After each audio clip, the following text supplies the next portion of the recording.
Jared says we're live.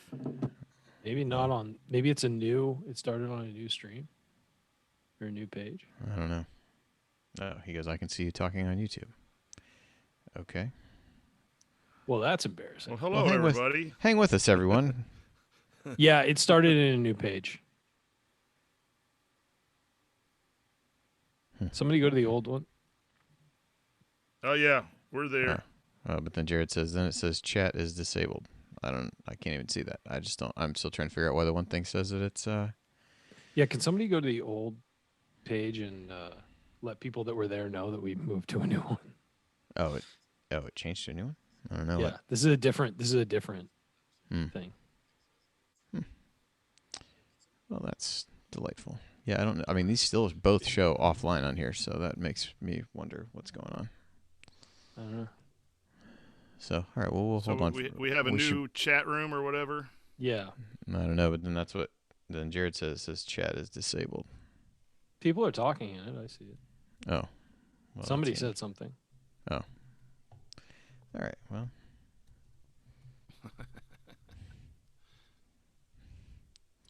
I don't know. Well, I guess if people can see it, I guess we can start recording. On the podcast version, at least. All right, well, we're off to a roaring start here. Yeah. Potter's getting shut out by a random lefty, so I'm fully focused here. Good. All right, so as best you guys can tell, it's live on YouTube. There is chat. There is whatever else talking, we're getting. Yes. Yeah. Okay. All right. I'm gonna start recording the audio then, and then it will remain a mystery why the other things are showing the way that they are. All right.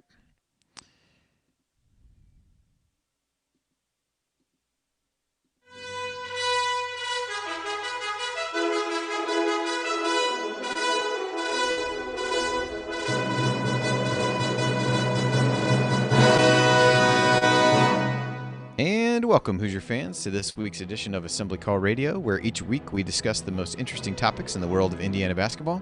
This is our 185th edition of Assembly Call Radio, and it's our 640th episode overall of the Assembly Call, recorded on the evening of Thursday, September 3rd, 2020.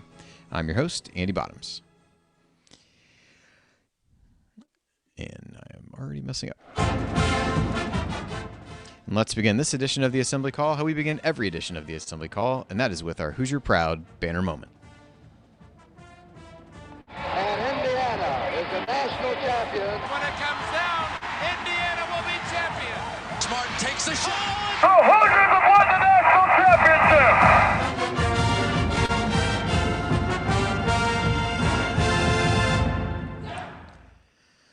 No, the banner moments are getting harder and harder to come by as we move through the offseason. So the best we could come up with this time was Andy Katz today, I believe it was, tweeted out a list of his top 20 returning players in college basketball, and Trayce Jackson-Davis was in there at number 16. So I think as we look forward to the season, we know that Trayce is really going to be the anchor that everything is built around. And if you want to have a successful team, it's always good to have a stud guy who's coming back, who's got some experience, and that everybody can really lean on from both an offensive and a defensive perspective. So that is certainly the positive news. Some might say a little bit of the shine comes off that news when you look at other portions of the list. I know Jared singled out the fact that Geo Baker of Rutgers was at number 9 on the list.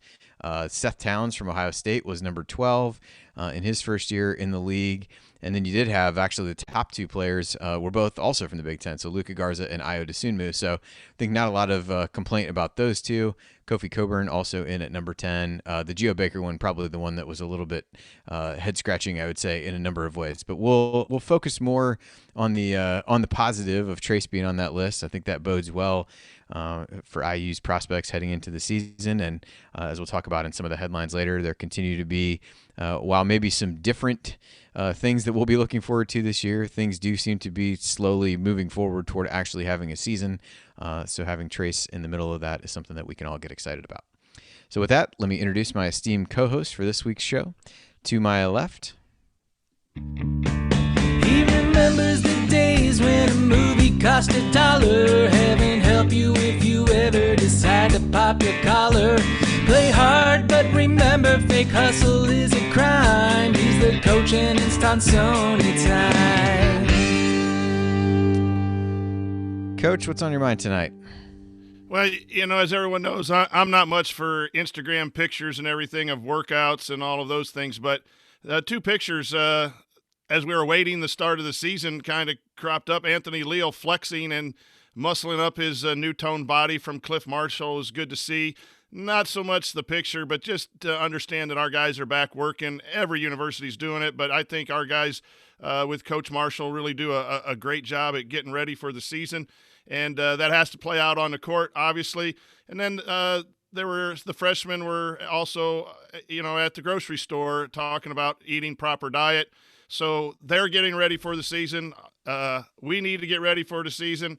And our fans in the chat mob, everyone needs to get ready for the season because it sounds like there is a chance. And the other thing that I was interested about is, unfortunately, moving the Maui Classic to North Carolina and not in Hawaii. I know that's bad for our buddy there, Ryan.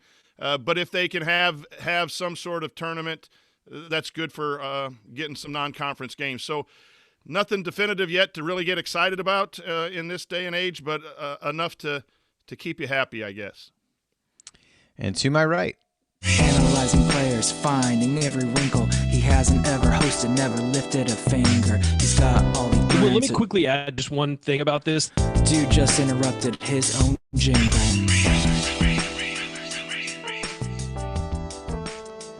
So, Ryan, I have a feeling that the possible discussion of the Maui Invitational being held in Asheville, North Carolina, that Coach just alluded to, may be your rant about sports from the past week. But feel free to go in a different direction if you'd like.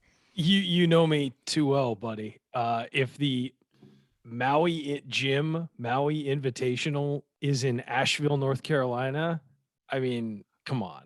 Just cancel the tournament. Put these teams on the back of next year's teams. Put them in 2022 and let them go back. Why are we moving it to Asheville, to the Harrah's Cherokee Center in Asheville, North Carolina? What do we? No. We're doing it in Maui. That's where we're doing it. Beaches. There are no beaches in Asheville. I feel bad for the players who got hyped for, to go to Maui and wind up having to go to the middle of nowhere in North Carolina. I get why, but just cancel the tournament for a year and bring it back. I'm going to Maui. I don't care what anyone else does. I'm going to Maui. I'll cover the tournament from distance in Maui, from like 6 hours away or whatever it is. I'll do that. But you guys go have fun in North Carolina while I go to Hawaii. But I think that they should just cancel the tournament, and that Maui Invitational should just stack these teams on the back of the next field, because the field is already set for 2021. So just stack these teams on the back of that and let these kids go. Because the thing is, if you participate in the tournament, you have to wait like 4 years until you can go back. And so, so people have been looking forward to this from real time. By some people, I mean me. And you're just moving it around. No. It was a rough day in the Phillips household. Let's just say that. Yeah, that's it'll be interesting to see if that actually plays out as the way to do it. We'll talk about a little bit more about that in a second. So with that, this week we're going to talk about a few different things. We've got Hoosier headlines. We've actually got a number of things that fall into that section. Then in the main segment, we'll talk about who the most indispensable, easy for me to say, Hoosier is besides Trayce Jackson-Davis. And then we'll answer your questions to finish up, as we always do. All of that coming up this week on Assembly Call Radio. And before we get to all of that, a quick announcement. Please continue to support our friends at Home Field. You can go to homefieldapparel.com and use the promo code Assembly20 at checkout.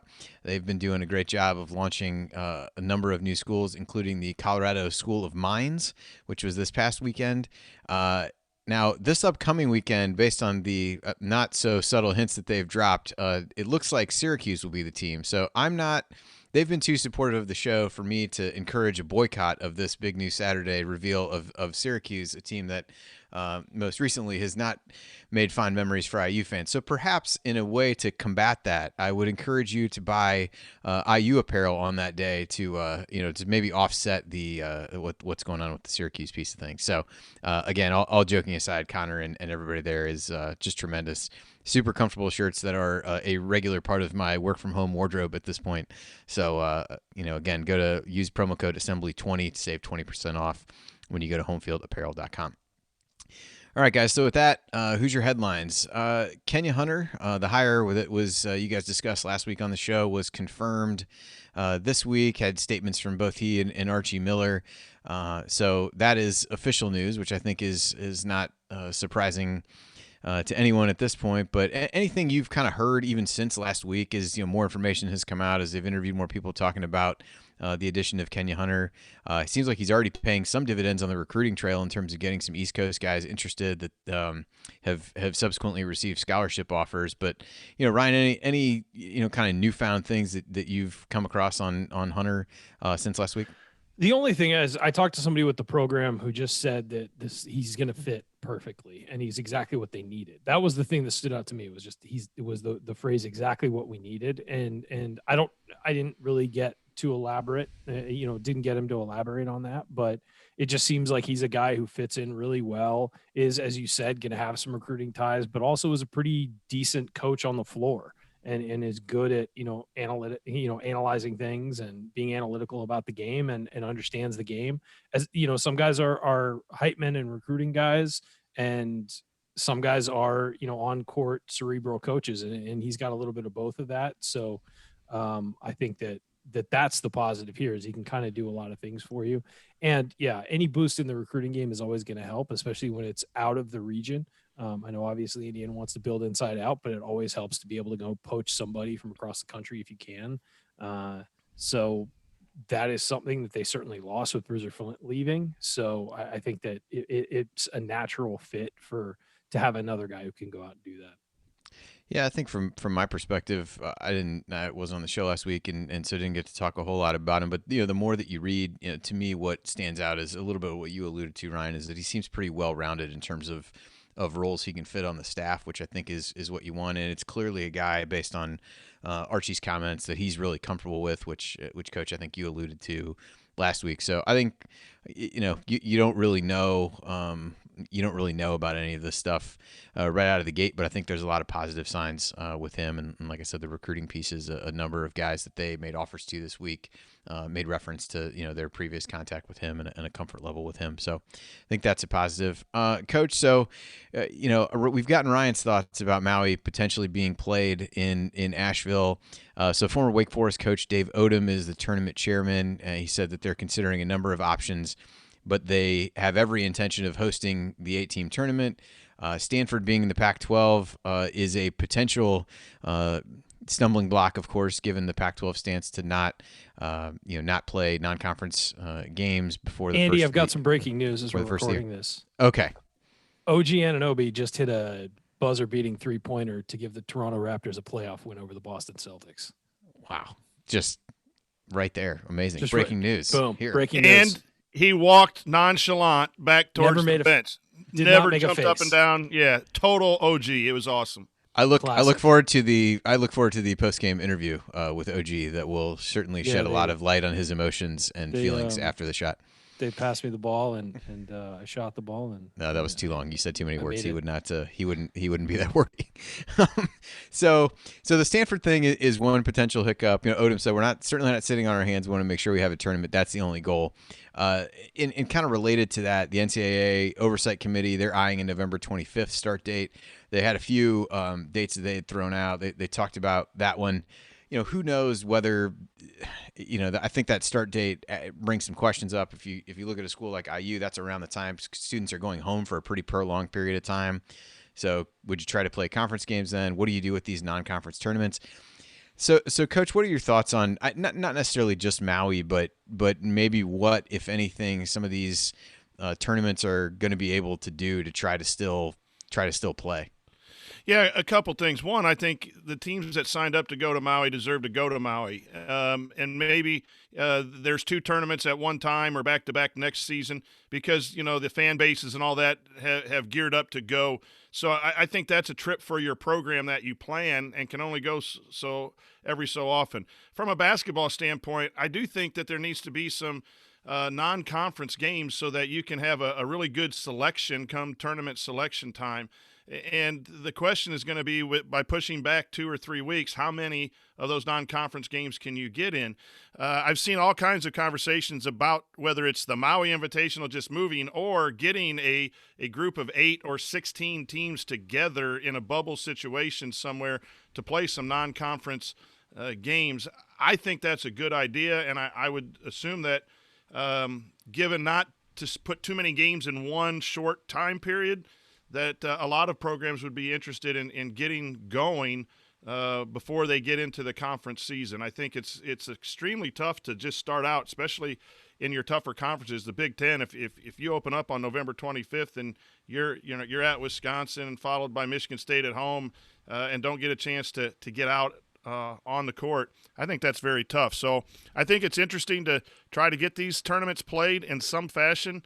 From a fan standpoint, I'd like to see the Maui stuff go on as scheduled, either in 2021 or 2022. Yeah, I think the odd thing is what you said. The November 25th date gets thrown out. The question at that point really becomes: are you just lopping off the first 2 weeks of the season and kind of picking up what you thought you would do from that point? Are you just backing everything up 2 weeks and you're still going to do everything that you did, or is it just the only given is conference games, and then you're trying to figure out how you can schedule non-conference games around those, after those, whatever that might look like? I just think there are a lot of variables on it, and it sounds like, and I'm reading a lot of the same things that you are, that people are exploring any and all options to try to figure out how to do that. Selfishly, from a bracketology standpoint, I think we both probably come at this from the same place of figuring out, those non-conference games really do a lot to establish, conference rankings and supremacy and all those things, and really does a lot to let teams evaluate themselves against others. So that is a big part of the selection process. If all or some conferences opt to only play conference games, that makes that inherently more difficult. And so I think that's a question mark.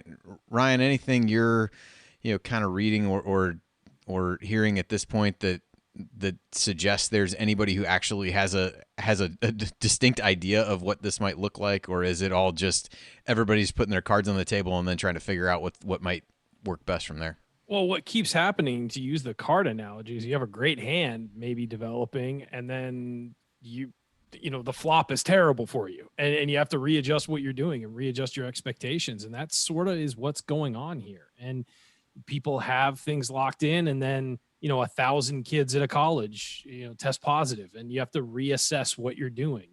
That's just, and guess what? That's probably going to happen throughout the fall, and there are going to be these reassessments. I think what baseball has been going through is the best example. There have been times they've had to shut teams down for a couple weeks, or 10 days, and then try and make up games. I think that is the new reality we are dealing with. And so whatever these conferences say is going to happen, whatever the Maui Invitational says is going to happen, we don't know if that's actually going to be the case. So, everyone's making their best laid plans, and then we'll just see how it all falls out. But what I think is going to happen, I think we're definitely going to get a full conference season somehow. And any other games other than that, I think we have to kind of count our lucky stars if we get any, and whether it's 5 or 6 or whatever. I don't think we're going to get a full slate, though. I just don't feel like that's going to happen. I know it's easier to sort of contain basketball teams than it is football teams, and it's probably easier to control them and keep an eye on them. It's 12 guys versus 100 essentially. So you might have more success with basketball, but I do think we're going to keep pushing back and see what happens. Yeah, I think that a lot of it boils down to, does the NCAA really care that March Madness takes place in March? They trademark the battle in the bubble or whatever that was. I think just trying to, prepare for different options. But if the fact that you want to get it done, they want the championships to be held in March doesn't really matter to you at that point, which I don't know that it really does or should. They want to hold the tournament because there's a lot of money. Then so what? Yeah. But I think that really boils down to you can't really set yourself up to try to play a super condensed season, because then, to your point, you've got outbreaks, and then you've got games that you're going to struggle to reschedule and probably not going to reschedule. And then how do you really handle that from a tournament selection process? And so you've got to leave yourself enough buffer where if games get canceled or delayed, you've gave yourself some room to actually play them before you go into that. So there's just a lot of contingency things to start to work out. But it's a positive that they're planning, which is more than you can say about college football. So I think that part is positive, and that there's some preparation taking place. It's just a matter of, I think you're going to hear every idea under the sun between now and a couple weeks before it starts to try to figure things out. But I'm glad they're thinking about it as opposed to not. So I'll take what I can get. The other thing we had here was 247 updated their rankings for some IU targets and commitments. A few notable ones. Aminu Muhammad is now a 5-star. Trey Kaufman up 9 spots to number 31. Logan Duncombe rose 12 spots to number 63. Mason Miller dropped 12 spots, and Blake Wesley dropped 12 spots. He's outside of the top 100 at this point. Coach, any of these moves mean much to you at this point, or is it just kind of something fun to look at and talk about because we don't have much else? Well, I'm not much for rankings because it's all about fit into a program. Obviously, your top 100 are players that are going to be really solid players, and then you go from 100 to 150 are players that can come in and contribute right away, but really are 2 or 3 year development guys. You look at them in bunches as opposed to numbers. So the drops, to me, Mason Miller's drop does not make me want Mason Miller any less. The key is, to me, is going to be Trey Kaufman. Would love to see him. IU, I heard that he's taking an unofficial, can't even take an unofficial, but his parents are driving him down to see Virginia and North Carolina campuses. So there might be, that might be all that they can do before they're going to want to make a decision. But I think Trey Kaufman is the one everyone kind of wants to see come to Indiana. It's nice to see him jump up 9. The guy that's already committed, Logan Duncombe, I think is just going to get better and better and better. I have friends who coach against him in the Cincinnati area, and they keep talking about his motor, and that's all that I really need to hear. Blake Wesley's the interesting one. You hear a lot of people excited about him. He looks good, and then you hear sometimes that maybe the schools are backing off a little bit, and so you never know why. But then all of a sudden he drops 16 points, so that's one to watch going in the other direction. And you just kind of watch directions of these things at this point. I think at least what we can do from a fan standpoint. Yeah, I think to your point, rankings aside, it's good to see Kaufman, but he's really going to be the domino that I think leads to whatever other directions that IU goes. But positive to see a guy they already have in the fold in Duncombe, and a guy that they've gone as hard after as anybody in Kaufman be guys that are rising on that list. So, all right, with that, we'll wrap up Hoosier headlines. And coming up, one of the college basketball preview magazines was released, and an IU player was on the cover, but it's not the one you might have expected, which got us thinking, who are the 2 to 3 most indispensable Hoosiers on next year's roster? We'll talk about it next on the Assembly Call.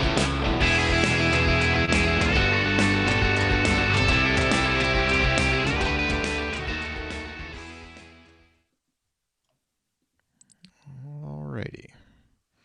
Well, welcome everyone who was already here while we were trying to figure out why certain things were suggesting we weren't broadcasting. Great, great intro. I thought, others were. So sometimes there's between segment banter, sometimes there's before the show banter. We should never air the before the show banter. Typically not. No. Typically not. It's terrible. So I'm gonna adjust my light and get a water. Be right back. Okay. Yeah, I don't know the home field releasing the Syracuse stuff. That's a tough one. Not something that I'll be buying. I've bought a number of the new schools. I will not be buying the Syracuse one. I'm not a big Syracuse fan, but the gear is so good. I might just buy it and then go stand at the Keith Smart spot and film myself making jumper after jumper after jumper in Syracuse gear. There you go. If I buy it. I can imagine that they're going to have some really good stuff, but I don't know that it'll compel me to buy it. But which of the big news Saturdays, if you haven't bought yet, are on the list? I went to Home Field today and got a list of I got a couple big news Saturdays that I might order. I got a few. I waited until there were a few that I wanted. So I got I got a Tulane shirt. Mm-hmm.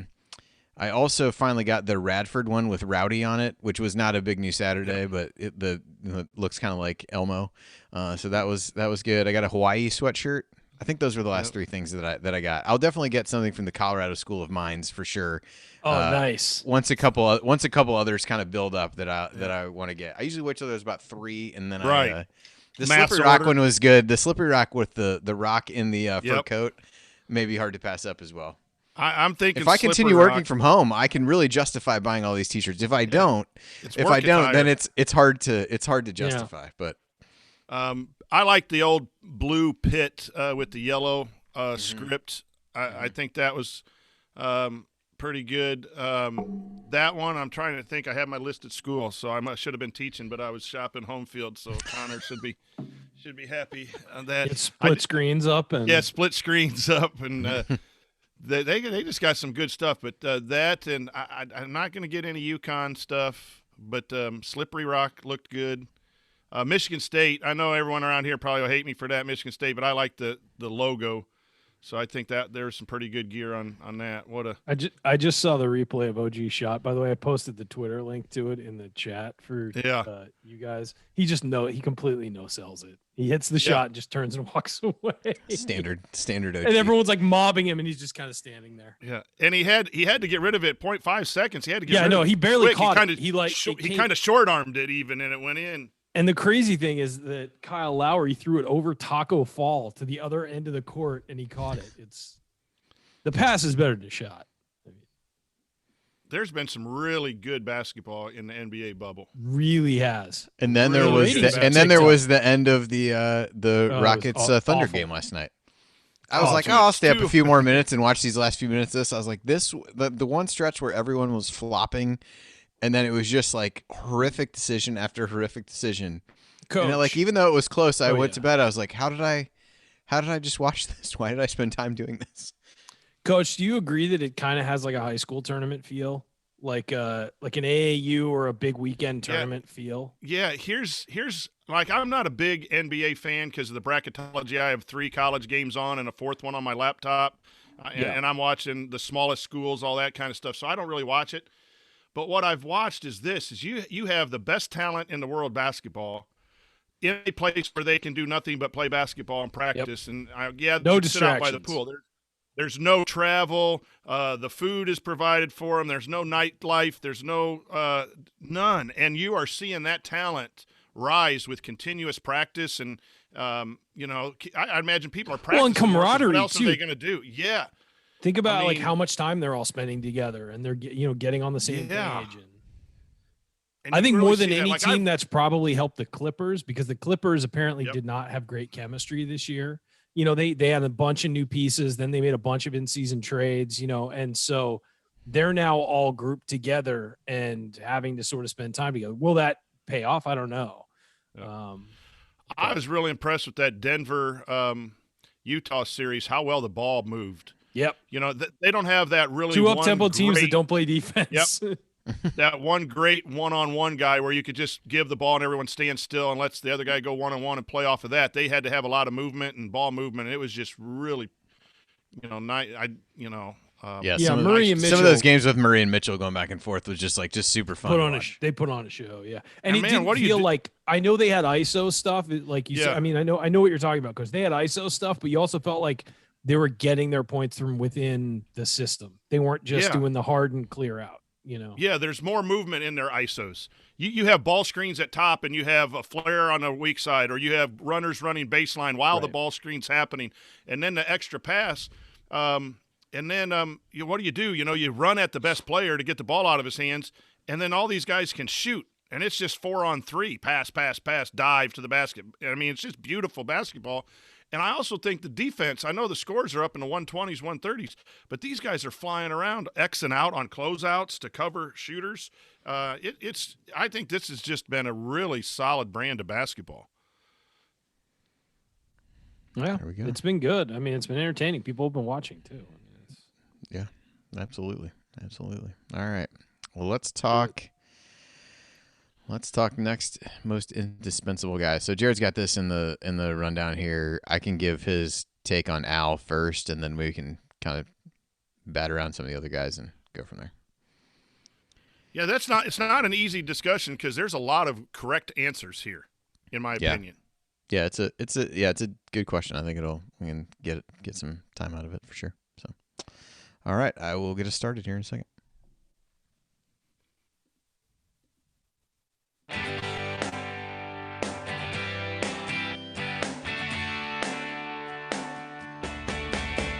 Hey, this is Max Bielfeldt, Big Ten champ and better than advertised Sixth Man of the Year in 2016. And speaking of better than advertised, join Jared, Andy, Ryan, and Coach on the Assembly Call after every IU basketball game. Go Hoosiers. All right, thank you, Max, and welcome back to the Assembly Call. You can find all of our content at our website, assemblycall.com. And if you ever want to join the chat mob during our unedited live broadcasts or watch those replays and see all the between segment banter, then check out our YouTube channel at youtube.com/assemblycall. I'm Andy Bottoms here with the coach, Brian Tonsoni and Ryan Phillips. And this week, started to see some of the college basketball preview magazines. Lindy's released their cover for the Big Ten. All these do regional ones or conference related ones. So they released their Big Ten cover. And so on the cover, you've got Travion Williams of Purdue, Prentice Hub of Notre Dame, Butler's Bryce, and I think it's Enzi. And then IU, they had not Trayce Jackson Davis, which probably most people would think, but it was Al Durham. So that led to a bit of a discussion in our IU basketball community, our discussion community, about who the two most indispensable Hoosiers on this year's roster are. So if you could guarantee that two IU players would be available and healthy for every game this year, who would you pick? The first one is obviously Trayce. But the question that becomes interesting is who the second guy would be. So if you look at this year's roster and what each guy brings to the table, who's the other IU player that IU could least afford to lose? And so I think there's some good debate here. So Jared put his thoughts in, so I'll share his first. He said Al, but I think the interesting part is that this is actually a discussion. I think I fall more in the camp that it bodes well as opposed to it bodes poorly. That you don't really know who that other guy would be. So Jared said Al. He among the things he listed where he's the senior leader, team's best outside shooter and free throw shooter. Emerged as a guy late in the season who would take and make big shots. Best combo of scoring outside and getting to the rim. Had the number two in free throw rate in Big Ten play. And the most important thing for Trayce is to be able to have room to operate. And so you need to be able to spread the floor. And so that makes Al really important because he's a guy who can do that on a team with not a lot of proven shooters. And in summary, he basically said there's no great replacement for the offensive skills that Al brings to the table, even if there's some lulls defensively. So, but he's got 3 seasons in the system, and that is also of great importance. So, Jared's vote was for Al. So, Ryan, I'll throw it to you first. Do you fall in the camp that it's Al? Do you immediately just fall back to Race Thompson, which everyone would assume that you would answer? I guess maybe let's talk Al a little bit first. Are there arguments maybe to be made against some of the points that Jared made, or how do you come down on his reasoning for Al being the next most important guy? Well, the question is there anybody that can replace what Al does? And when he's right, I think Rob Finney can do some of the things, but Rob Finney's career has been so up and down, and I know that he's not reliable or whatever, but when he's been right, he can replace the things that Al does. He can make big shots. He can get to the rim. He can run the offense, set the tempo, do things like that. The thing is, he's just less consistent with it. But I think that if you're looking at what players can do things that other guys can't, I'd say Jerome Hunter. He's a consistent 3-point shooter. When he's if he's going to be healthy, if we're talking 100% health, Jerome Hunter, not minutes restriction Jerome Hunter, not he can only play 6 minutes at a time and then come back in or whatever. We're talking full go healthy Jerome Hunter adds more to this team, I think, than anybody else because of his ability, because of his size on offense and his ability to get off a shot, B, his ability to post up at times and score in there. If you watch the summer highlights that were posted or the offseason highlights that were posted of him, he can do some different things. And I think he was an emerging defensive guy. I don't think he's ever going to be a great defender, but I think he's solid, whereas Al gets lost in one-on-one situations a lot. I think it's Jerome Hunter because of what he adds offensively to this team. This defense has gotten better and better and better every year. I think that Jerome Hunter's offense that he adds would really help this team. And if he's hitting threes, it spreads the floor and opens everything else up for everybody else. Coach, what about you? Yeah, I think Ryan brings up a great point in this discussion is who can replace the player. And Armand Franklin is a guy that could also step in and do some of the things that Durham can't. What you have in Durham to support Jared is that senior leadership, that guy who's been in Cook Hall, who is known to be a hard worker and a leader. Those and he wants to take big shots. Yes, too. Those are intangibles that would make him hard to replace if he went down or wasn't there. So that's where Jared's coming from, and I agree. Then the two players, according to Ryan, who can't you replace easily, I think Jerome is that guy, and I think Race Thompson is that guy because there's not a whole lot of depth in the post position. Yes, you have Joey Brunk, but Race can bring more athleticism, the ability to maybe shoot a little more we've talked about in the past. So, the not ready to be replaced direction is Jerome and Race. But I will go back and say that I think Rob Finney is probably the second most important player, A, for his running the offense and ball handling. And yes, that can be replaced by Lander, but his ability to lock down other point guards. He has had his way with Cassius Winston the last 3 games, and though that is what he can do when healthy and when playing consistently. That the defensive side, we sometimes we all look at it, but sometimes that's easy to miss is the impact on defense, and so I think Rob Finney has to be in this discussion as well as Jerome and Race and Al, and obviously the second guy's going to come from your starters, and that's probably the other 4 starters. So I don't know that I've made any clear message, but to me it's Rob Finney simply because junior point guard. Really, we've played better when he was healthy. Indiana under Archie Miller has played a lot better than when he hasn't been, and so that makes him indispensable. And he'd be my second pick. I'd also say that with Christian Lander, if Al goes down and isn't healthy, between Christian Lander and Armand Franklin, you probably have a replacement there, for the things that Al can do and that he's best at. I think that Rob Finney would be my second pick after Jerome. Yeah, I think the Jerome thing is interesting. I think the one thing that didn't get mentioned with him is if he plays as well and shoots the ball well and can defend it at that level, I think what he allows you to do is provides a level of lineup versatility that maybe other people don't. In terms of, we've thrown around the idea of could he be a small ball 4 type guy. I don't know whether that's true, but he's the one guy who probably who feels like he could maybe unlock that kind of lineup. So I think that part with him is important. I tend to fall a little bit more toward the Finney side of this. And, the other guys that we had listed, we've really touched on all of them. Lander's the one we've gotten into the least depth on, so we'll get to him in a minute. I think with Finney, just to have somebody be able to run the show capably, I know there's been questions about can he push the pace and play at the pace that Archie wants to, and I think that's been a struggle for him, and I don't know how much injuries have factored into that over the course of time.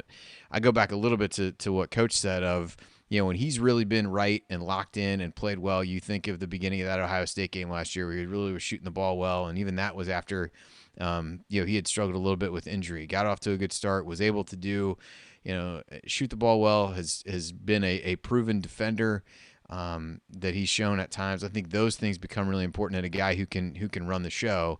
I think if you look at, indispensable, kind of like you said, other guys who can do what he can do, maybe Christian Lander can do that, but we've never seen him actually do it at the college level. And there's questions about what that means to jump to the, this level. He's obviously incredibly talented. So you would like to think that he's going to fit in seamlessly, but other point guards in the, who have reclassified and done similar things, it hasn't been a smooth transition. So you don't ultimately know whether somebody could. And, point guard play has been an issue for this team over the last handful of years, really since Yogi was gone, quite frankly. And so I tend to fall a little bit more in the Finney camp. But let's kind of circle on Lander. I mean, do you guys think he really belongs in this conversation, or do we just not know enough to be able to say, hey, nobody else can do what he can do? Coach, I'll throw that one to you first.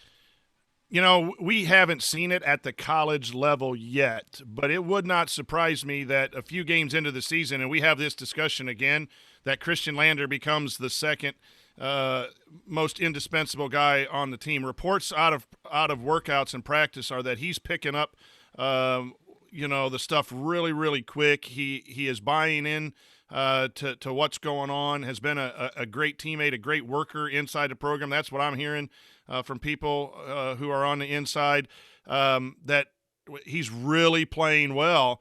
Now, you got to do that against older guys and scouting reports and all of that. It's not, there are workout guys and then there are game guys. Guys that look good in workouts don't always necessarily make it on game night. So I don't think we can talk about him right now because we just haven't seen him, and his youth is an issue, obviously, losing a year of high school basketball and coming early. But, man, if he is a 5-star point guard and can play with some quickness, and what they're saying is his ability to make stuff, happen off the screen and roll, which puts we were talking about it in the break about the NBA, when you got 4-on-3 and that ball can move. I would not be surprised if Christian Lander would become that, especially if he can guard. Yeah, Ryan, what are your thoughts on Lander and kind of where he sits in this part of the discussion?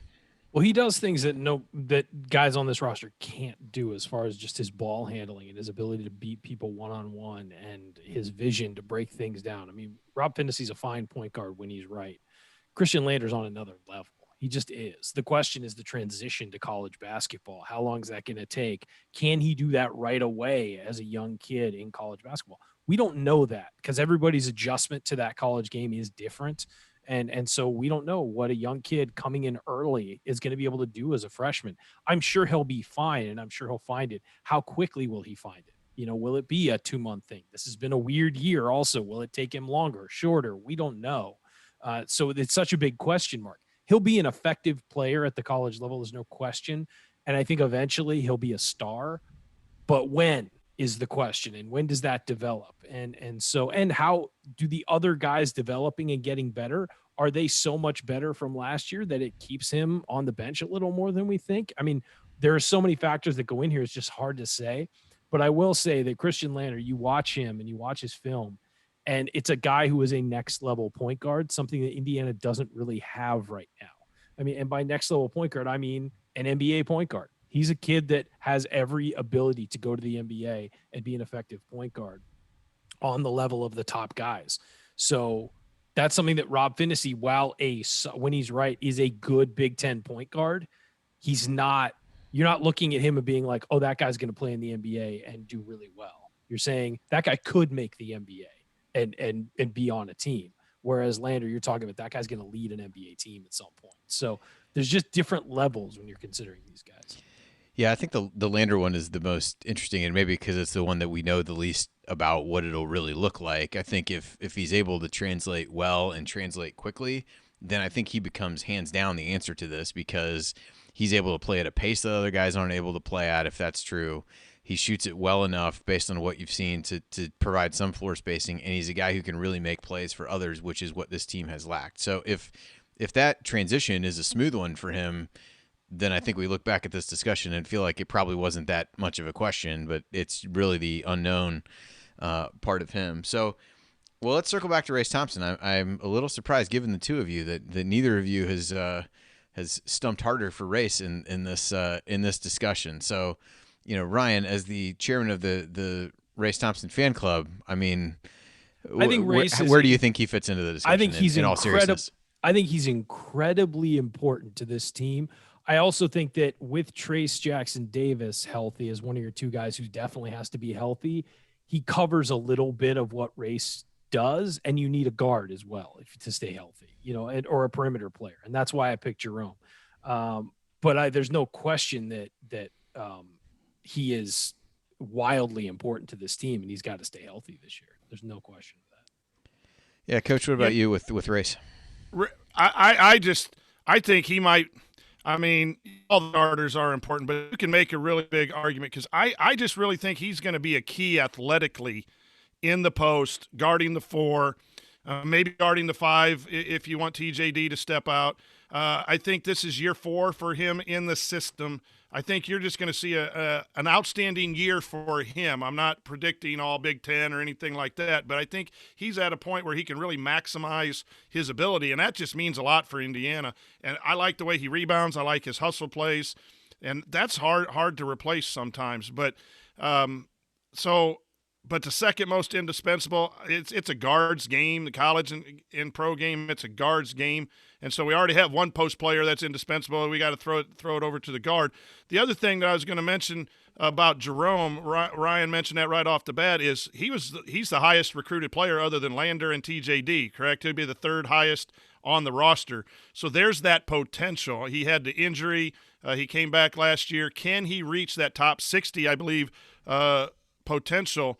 That then becomes very important too, because you can be a decent player and work hard and buy in and the culture and all that stuff we love about the Indiana recruits lately, but talent wins out sometimes too. And Jerome's, the 3rd, quote, most talented player per ranking if you go by it. And if he maximizes that, that's hard to replace too. But, I just think we're at a point where these guys have developed and they're all important. And they're all important not only individually, but they're also important because of the pieces that Archie has put together. So, they're all indispensable to some extent. But, Race is going to have a good year, and we're better with them than without him, that's for sure. So I think what you said about Jerome, I think is what this argument ultimately boils down to, right? I mean, Jared picked Al because he's the one that we know the most about. We've actually seen do it. Anybody else that's on this list, we're projecting based on seeing it in flashes and in spurts, but not for consistent stretches. The same thing can be said of all these guys. I mean, Lander we haven't seen at the college level at all, but Jerome, we've seen things that we want to like and say, hey, he's a really good shooter. And I think shot form wise, he is. There's a lot of good things about that, but the reality is he shot 31% from 3 last year. And then you say that about Race, and it's like, can he do what he's been able to do in some of these spot roles as a starter or in an expanded role? Maybe, but we haven't seen it. And Finney, we talk about the Michigan State games, but we don't talk about the other games where he hasn't been, at the forefront of what's going on. So I think that's ultimately what the argument kind of boils down to, and probably why Jared landed on Al, because at least you've got a guy who's proven that he can knock down 3-pointers. So we talk about other guys being able to space the floor. Like, he's shown an ability to do that.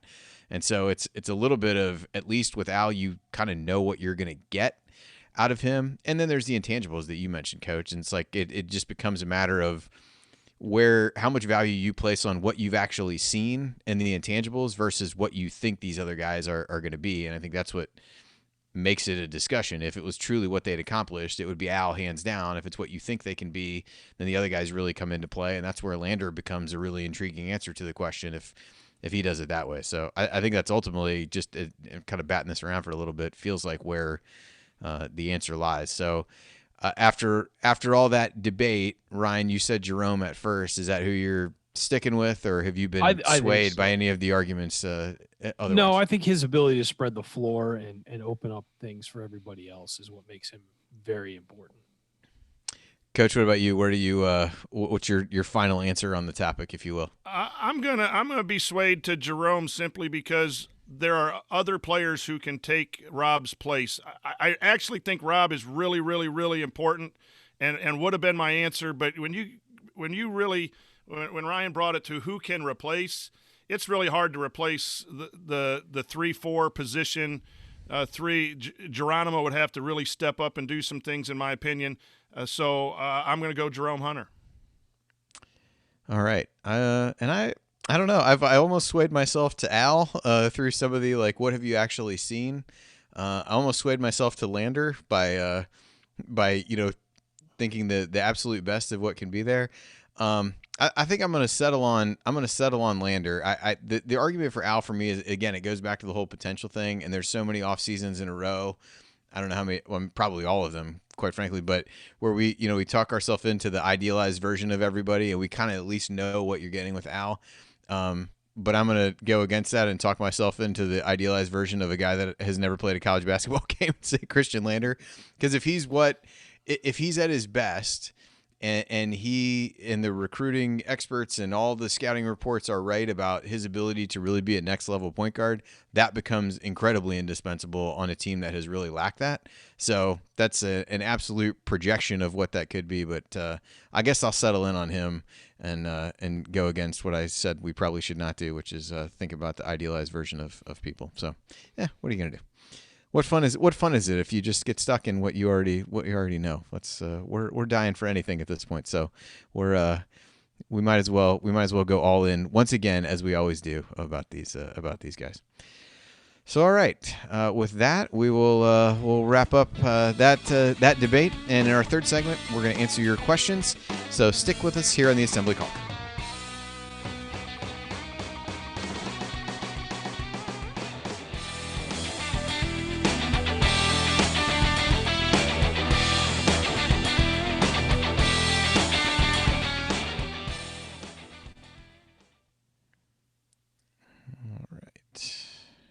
That seemed like a long one. It was a little bit over 20 minutes. The first one was over 20 minutes too, but we don't have a ton of questions, so I was willing to let those ride a little bit. I root for everyone who wears an Indiana uniform, but I'm so looking forward to this year because other than maybe just like a bad hedge by Joey or a quick shot by Jerome to get upset with, there's not those frustration level situations without, I'm not going to bring up names or anything, but I think this year's roster is going to be quite enjoyable other than just performance. And it feels like if they have a bad game, it's not because of anything other than just had a bad game. But 1 through 11 just seems, and even some of the other guys, the walk-ons, it just seems like all the way top to bottom, good roster. Yeah. Yep. I'm going to turn the light on real quick. It's getting a little dark in here. Yeah, we got about 8 minutes left for questions, but that should be plenty.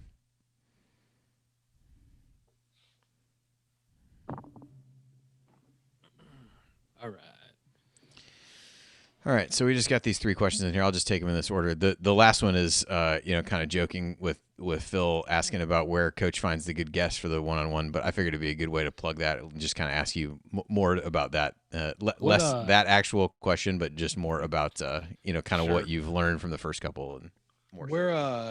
How much time do we have? About 8 minutes, a little bit under 8. Oh, okay. That's surprising. I would have thought we were right up against it. Yeah, we were. The first segment was like 20:56. The second one was 20:30. So now you're making me question my math here, but that's 40:56. Yeah, 41:26. Yeah, I'm good. I can't wait to go back. It just and felt watch a little longer. OG's interview. It was cool. What do you think about the shot? It was cool. It was cool. It was cool. Trying to miss. Yeah. I mean, have you guys seen the replay yet? Yeah. No. He barely caught it. Yeah. It went in his hands and he shot it right away and it went in. Crazy. Alrighty. So we will hit these questions and go from there. All right, I will start us here in just a minute.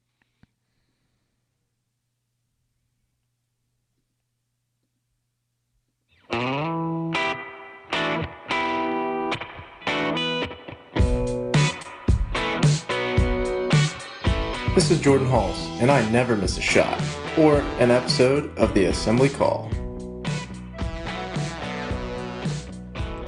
Thank you, Jordan, and welcome back to the Assembly Call. I'm Andy Bottoms here with Coach Brian Tonsoni and Ryan Phillips. Remember, you need to be subscribed to our email newsletter. We send out a weekly IU news roundup, even during the offseason, and after every game, we send out a detailed post-game analysis. Look forward to actually having some games, hopefully, to send those analyses out after. Just text IU to 66866 or go to assemblycall.com. That's IU to 66866 or go to assemblycall.com.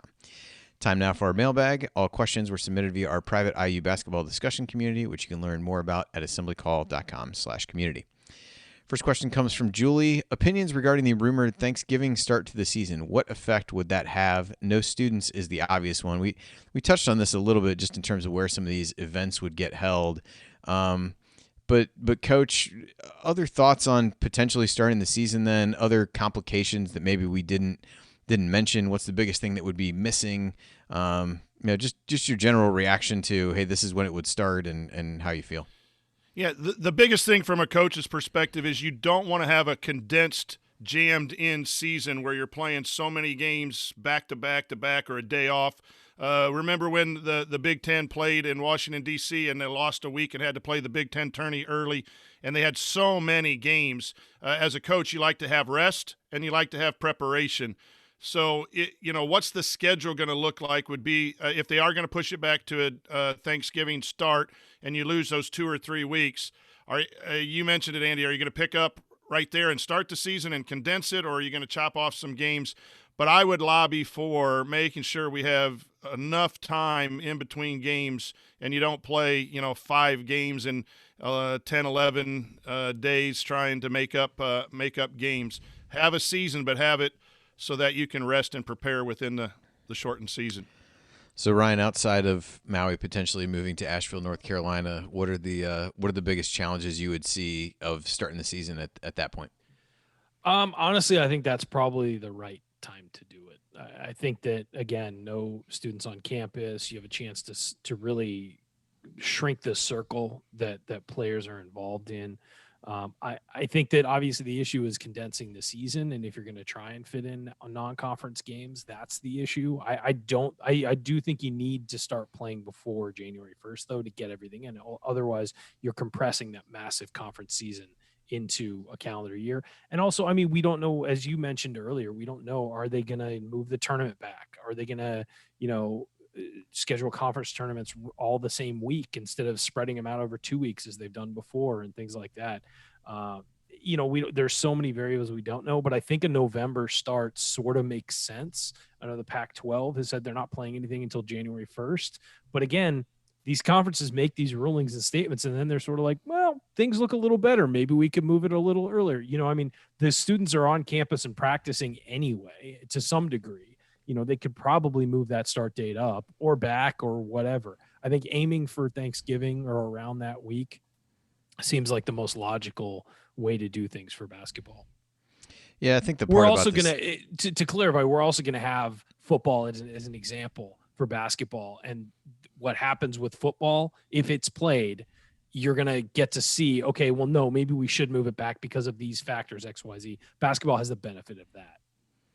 Yeah, Julie also mentioned no students being there. I think anything with crowds is probably not going to happen anyway. So I don't know that that's not until going to be 2021. No matter when you started. I'm not sure that does a whole lot. I think it's to me, it's a lot of the stuff we talked about at the beginning is how you handle the non-conference piece will be a big tipping point. I think both from a selection and seeding standpoint, but also just from a preparation standpoint. Coach talked about, whoever draws the opening Big Ten game, first game of the season trip to the Breslin Center is probably not going to be too psyched about that and how you kind of work through those things. But if you get into a conference only season and, Big Ten goes full round robin and you play 26 game league schedule and do that, maybe that's what it ends up being. So I don't know, but that could be odd for sure. Next one from Lee. He talked about being depressed about the live sports scene. Watching MLB with fake crowd noise and cardboard cutouts of fans is different for sure. Is this the future of all sports? I don't know that I want to go down the dark place of whether this is the future of all sports, but just thought it'd be a good chance to get you guys' thoughts on, what some of these different leagues are doing, whether it be the virtual fans or the piped in noise or different stuff like that. So Ryan, I'll throw that to you first. I mean, what if those things have kind of hit the mark for you and been okay and added to your enjoyment of it versus the ones that have been like, I could probably do without this? I haven't minded the cutouts. I've minded that when they did the virtual fans, like in baseball on Fox, when they did baseball. Yeah, that was terrible. That might be the worst thing that I saw. Yeah. Look, people are trying to make the best of a bad situation. So I don't mind the cutouts. I don't mind the stuffed animals. I think the stuffed animals are a win for everybody. Collect them at the end of the season, clean them, and then donate them to a kids charity, or ask people to purchase them for a kids charity and raise money. It's a win-win for everybody. The virtual fans in the NBA thing has been fine. The too much crowd noise is probably too much. It's probably a bit much, but having that sort of low hum of crowd noise is like a white noise in the background, I think has been good. No, I don't think this is the future of all sports, though. I think that we're going to look back at this in a few years as a quaint time when we dealt with stuff, and we're going to look back at it. Can you believe they had cardboard cutouts in the state?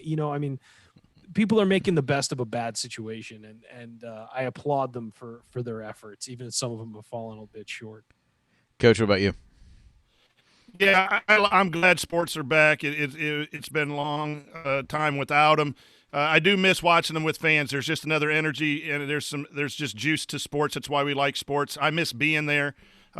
Also, correct myself. It was the New York City Garden trip that condensed the schedule, not the Washington D.C. Big Ten. So I want to make sure that I correct my error. But yeah, it's better than nothing, and I will take it. It's going to be weird watching college football and college basketball without fans, and it hurts home court and home field advantage. So there is some seriousness to that. But the fake crowd noise on some of these stadiums, I have to mute the TV. It gets a little too loud in the baseball stadiums. So maybe that's just an age thing. I don't know. I would say the Reds' inability to hit has really been the biggest detractor for me from my enjoyment of sports over the last little while. There was a big walk-off the other night, and you just heard the players are the only ones celebrating, and that was kind of weird. Like, it was echoing in the stadium, It was kind of odd.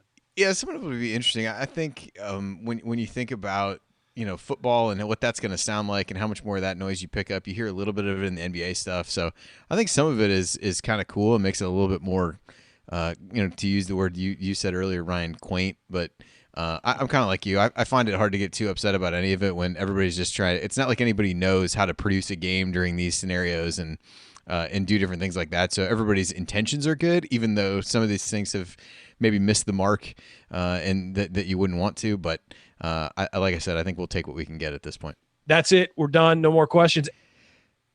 All right, and with that, we'll wrap up tonight's edition of the Assembly Call. If you want to see us do the show live, join us at assemblycall.com on Thursday nights for the live broadcast of our Assembly Call radio recording. And don't forget to go to assemblycall.com or text IU to 66866 to join our free email newsletter. Special thanks to Bob Thompson for producing most of the music you heard on the show, and thank you for listening. We'll talk to you again next Thursday night. Until then, take it from me, Juwan Morgan. Keep your elbows in, eyes on the rim, and go Hoosiers.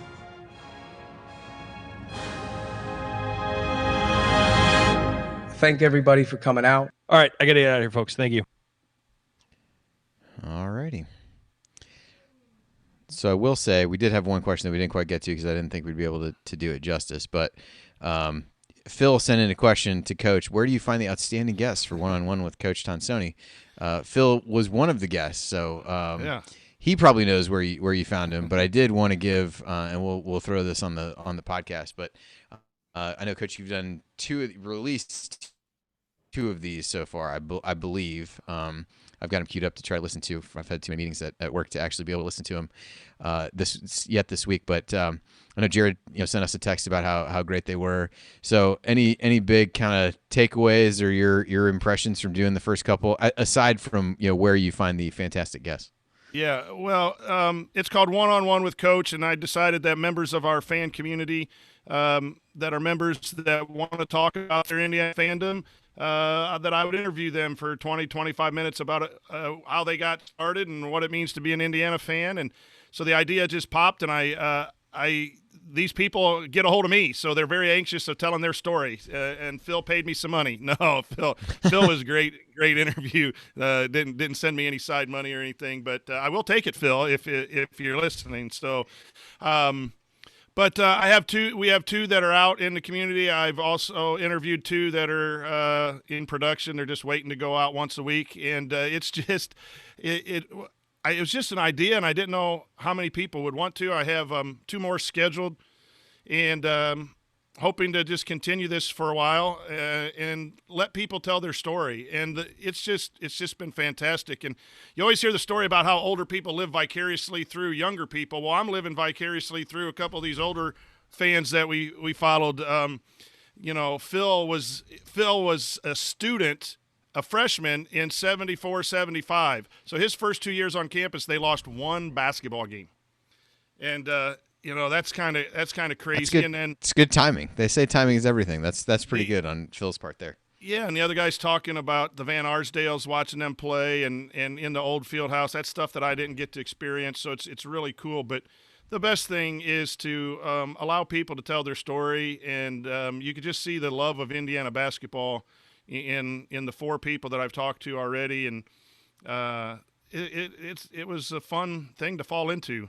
So if you're interested in part of the community, my email is on my bio in the in the Hoosiers fan community, send me an email and we'll schedule a time and we'll talk about how you became a IU fan. The one that's coming out next was a lady who was on campus. She was a year behind me on campus. So a lot of people who want to talk were down there around championship.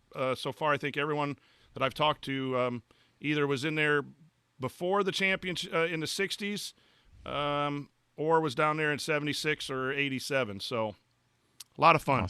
Awesome. All right, cool. Well, I definitely plan to listen tomorrow, so everybody check those out. Probably not going to be getting a lot of interest from people who were there for the early Crean years. I wouldn't imagine, but never know. You never know. He's come up a couple times. Always in Archie needs time to build things kind of mode from the fans. So of course. I think maybe we brainwashed him or something. That cannot be ruled out. Cannot be ruled out for sure. So, all right. Well, we appreciate everybody being here, hanging out with us tonight, and some combination of us will be back next week. If anybody has topic ideas, I feel like we're officially struggling with that, as if we probably weren't before. Scraping the bottom of the barrel. So we've broken down every player. We've done talked about the coaching. We've done whatever else. So we would normally have done a schedule thing by now, right? But that's just on hold.